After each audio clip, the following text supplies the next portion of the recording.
رباه عفوك إني من نور مدت يداي.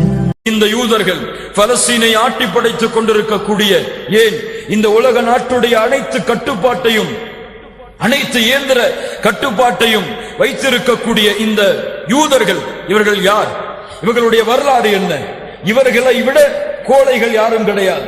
இவர்களை விட பயங்கரமான கோழைகள் யாருமே கிடையாது. கண்ணியத்துக்குரியவர்களே, மூசா அலைஹிஸ்ஸலாத்து வஸ்ஸலாம் அவர்கள் போருக்கு அழைத்தார்கள். என்ன சொன்னார்கள் இந்த யூதர்கள்?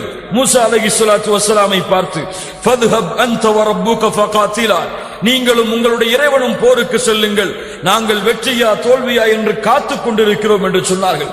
அவ்வளவு கோழைகளான இந்த யூதர்கள் ஹிட்லருடைய அழிப்பிற்கு பிறகு, யூத இனத்தை ஹிட்லர் அழித்ததற்கு பிறகு தஞ்சம் தேடிக்கொண்டு, பாதுகாப்பை தேடிக்கொண்டு முஸ்லிம் நாடுகளிலே அடைக்கலமானவர்கள். உலகத்திலே அதுவரை யூதர்களுக்கு என்று ஒரு தனி நாடு கிடையாது. அகதிகள் அவர்கள். எங்கு பார்த்தாலும் அகதிகளாகத்தான் மதிக்கப்படுவார்கள். எங்கு போனாலும் துரத்தப்படுவார்கள்.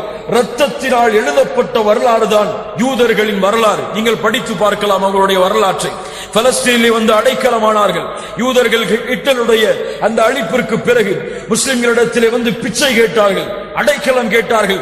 அடைக்கலம் கொடுங்கள் எங்களுக்கு, நாங்கள் உங்களை பாதுகாக்கிறோம், எங்களுக்கு உதவி செய்யுங்கள் என்று பிச்சை கேட்டதற்கு பிறகு முஸ்லிம்களுக்கு அல்லாஹ் கொடுத்த கட்டளை, எதிரிகள் யாராவது வந்து உங்களிடத்திலே அடைக்கலம் கேட்டால் நீங்கள் அடைக்கலம் கொடுங்கள், அவர்கள் உங்களுடைய வீடுகளிலே அல்லாஹுடைய வார்த்தையை கேட்கட்டும் என்று அல்லாஹ் ரப்புல் ஆலமீன் அவர்களுக்கு கொடுத்த கட்டளையை பலஸ்தீனிலே வாழ்ந்த முஸ்லிம்கள் செயல்படுத்தினார்கள்.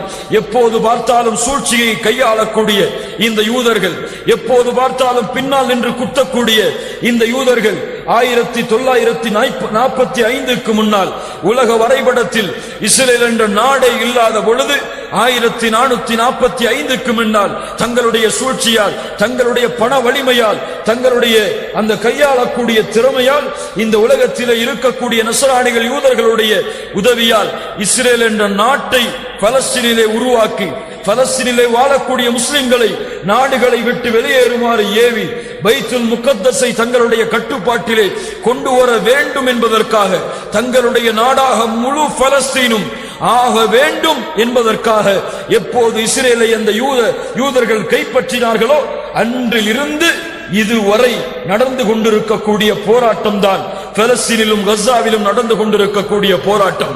கண்ணியத்துக்குரியவர்களே, அது நாட்டிற்காக முஸ்லிம்கள் போராடக்கூடிய போராட்டக்காரர்கள் அல்ல. தங்களுடைய சுதந்திர நாட்டிலே, தாங்கள் வாழ்ந்த நாட்டிலே அவர்கள் சுதந்திரமாக வாழ வேண்டும், லா இலாஹ இல்லல்லாஹுவை முஹம்மது ரசூலுல்லாஹுவை சுதந்திரமாக உச்சரிக்க வேண்டும் என்பதற்காக போராடக்கூடிய போராட்டம். பைத்துல் முகத்தஸை பாதுகாப்பதற்கு அவர்கள் இழக்கக்கூடிய உயிரிழப்புகள் தான் இன்றைய உலகம். இன்றைய உலகத்திலே இருக்கக்கூடிய நாடுகள் பலஸ்தீனிலே போராடக்கூடிய முஸ்லிம்களை பார்த்து தீவிரவாதிகள் என்கிறது, அங்கே போராடக்கூடிய இஸ்லாமிய குழுக்களை பார்த்து தீவிரவாத குழு என்கிறது. சுதந்திரத்திற்காக போராடுவது தீவிரவாதம் என்றால், தன்னுடைய நாட்டிலே அகதி ஒருவன் உள்ளே வந்து அந்த நாட்டை தன்னுடைய நாடாக மாற்றுவதற்காக அவன் போராடுவது போராட்டம் என்றால், அதை எதிர்த்து சுதந்திரமாக வாழ்ந்து கொண்டிருந்த முஸ்லிம்கள் தங்களுடைய நாட்டிற்காக போராடுவது தீவிரவாதம் என்றால், இந்தியாவிலே போராடிய முஸ்லிம்களையும் இந்தியர்களையும் என்ன கூறுவார்கள்? தீவிரவாதிகள் என்று சொல்லுவார்களா? சுபாஷ் சந்திர போஸ் போராடினாரே ஆயுதத்தை தூக்கி, அவரை தீவிரவாதி என்று சொல்ல இந்த உலக சமூகத்திற்கு துணிவு இருக்கிறதா? ஏன்? அவர்கள் தங்களுடைய நாட்டிற்காக போராடினார்கள். பலஸ்தீனிலே எதற்காக போராடுகிறார்கள்? இஸ்ரேல் வேண்டும் என்பதற்காக போராடுகிறார்களா? யோசித்து பாருங்கள். கண்ணியத்துக்குரியவர்களே, அல்லாஹ் ரப்புல் ஆலமீன் நமக்கு தெளிவை கொடுப்பாராக. கண்ணியத்துக்குரியவர்களே, சிந்தனையாளர்கள், அறிவாளர்கள் அதிகம் தங்களுடைய கட்டுப்பாட்டில் உலகத்தில் இருக்கக்கூடிய அனைத்து டெக்னாலஜிகளையும் தங்களுடைய கட்டுப்பாட்டில் வைத்திருப்பவர்கள் யூதர்கள். அமெரிக்காவுடைய அடுத்த அதிபர் யார் என்பதை முடிவு செய்து தேர்தலை நடத்துபவர்கள் யூதர்கள். ஏன்? இந்தியாவிலே அதிபர் யார், இந்தியாவை அடுத்த பிரதமர் யார் என்று இஸ்ரேல் தான் முடிவு செய்யும் என்ற அளவிற்கு இந்த உலகத்திலே இருக்கக்கூடிய அனைத்து கட்டுப்பாட்டையும் தன்னிடத்திலே வைத்துக் கொண்டு தாங்கள் தான் உலகத்தை ஆளப் போகிறோம் என்று திமிரு கொண்டிருக்கக்கூடிய இந்த யூதர்களின் பெருமையை அல்லாஹ் ரப்புல் ஆலமீன் அழிக்கக்கூடிய நாள் விரைந்து கொண்டிருக்கிறது. அறியட்டும் அந்த கஸாவிலே இருக்கக்கூடிய மக்கள், அறியட்டும் பலஸ்தீனிலே இருக்கக்கூடிய மக்கள். அல்லாஹ் ரப்புல் ஆலமீன் தெளிவாக சொல்கிறான், மூமின்களே, யூதர்களோடு சமரசம் என்பது முஸ்லிம்களுக்கு கிடையாது. யூதர்களிலே சமாதானத்தை நிறுத்த வேண்டும் என்ற பேச்சுக்கே முஸ்லிம்களுக்கும் யூதர்களுக்கும் இடம் கிடையாது என்பதை அல்லாஹ் ரப்புல் ஆலமீன் அவனுடைய புத்தகம் அல் குர்ஆனிலே அல்லாஹ் தெளிவுபடுத்துகிறான். படித்து பாருங்கள். சூரத்துல் மாயிதாவுடைய 82வது வசனம், லதஜிதன்ன அஷத்தன்னாஸி அதாவத்தல் லில்லதீன ஆமனு அல் யஹூத வல்லதீன அஷ்ரகு. நபியே, ஈமான் கொண்டவர்களுக்கு பகைவர்களாக பெற்றுக்கொள்வீர்கள், அதிகம் எதிரிகளாக பெற்றுக்கொள்வீர்கள் யூதர்களையும் அவர்களோடு முஷ்ரிக்காக வாழ்பவர்களையும் என்று அல்லாஹ் ரப்புல் ஆலமீன் சொல்லுகின்றான். அல்லாஹ் ரப்புல் ஆலமீன் சொல்லுகின்றான் சூரத்துல் பக்ராவுடைய 120வது வசனம், வலன் தர்பா அன்கல் யஹூது வலன் நஸாரா ஹத்தா தத்தபிஅ மில்லதஹும்.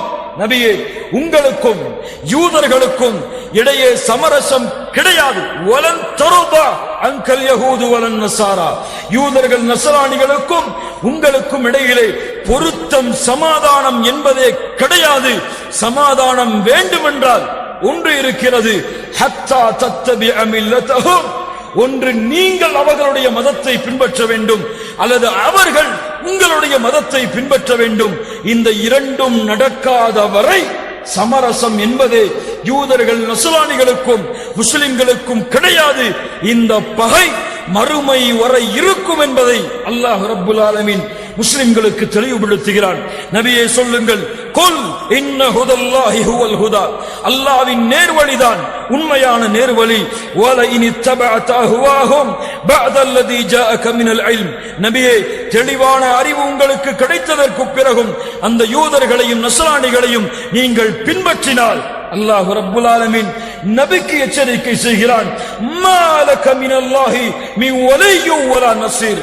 அல்லாஹ்விடத்திலிருந்து நபியே, உங்களை பாதுகாக்கக்கூடிய எந்த ஒரு உதவியாளரையும் எந்த ஒரு பொறுப்பாளரையும் நபியே நீங்கள் பார்க்க மாட்டீர்கள் என்று அல்லாஹ்வுடைய தூதர் முஹம்மது ரசூலுல்லாஹ் ஸல்லல்லாஹு அலைஹி வஸல்லம் அவர்களுக்கு அல்லாஹ் ரப்புல் ஆலமீன் சொல்லுகின்றான். அல்லாஹ் மேலும் தொடர்கிறான், வத்த கஸீரும் மின் அஹ்லில் கிதாப் லவ் யருத்தூனகும் மின் பஅதி ஈமானிக்கும் குஃபாரா. நபியே, இந்த யூதர்கள், இந்த முஷ்ரிக்குகள், இந்த வேதம் கொடுக்கப்பட்டவர்கள் எப்படி அவர்கள் வழிகட்ட முஷ்ரிக்குகளாக, வழிகட்ட காஃபிர்களாக வாழ்கிறார்களோ அது போன்று உங்களையும் வழிகட்ட காஃபிர்களாக மாற்ற வேண்டும் என்று விரும்புகிறார்கள். ஏன்? அல்லாஹ் சொல்கிறான், ஹஸதம் மின் இன்தி அன்ஃபுஸிஹிம்.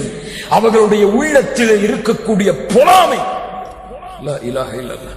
இந்த முஸ்லிம் சமூகத்தின் மீது அவர்கள் கொண்டிருக்கக்கூடிய பொறாமை உங்களை அவர்களை போன்ற வழிகட்ட முஷ்ரிக்குகளாக காஃபிர்களாக மாற்ற வேண்டும் என்பது. லா இலாஹ இல்லல்லாஹ். சஹாபாக்களிடத்தில் அந்த யூதர்களால் நுழைய முடியவில்லை. அவர்களை பின்பற்றிய அவர்களிடத்திலும் இந்த யூதர்களால் நுழைய முடியவில்லை. ஆனால் அதற்கு பிறகு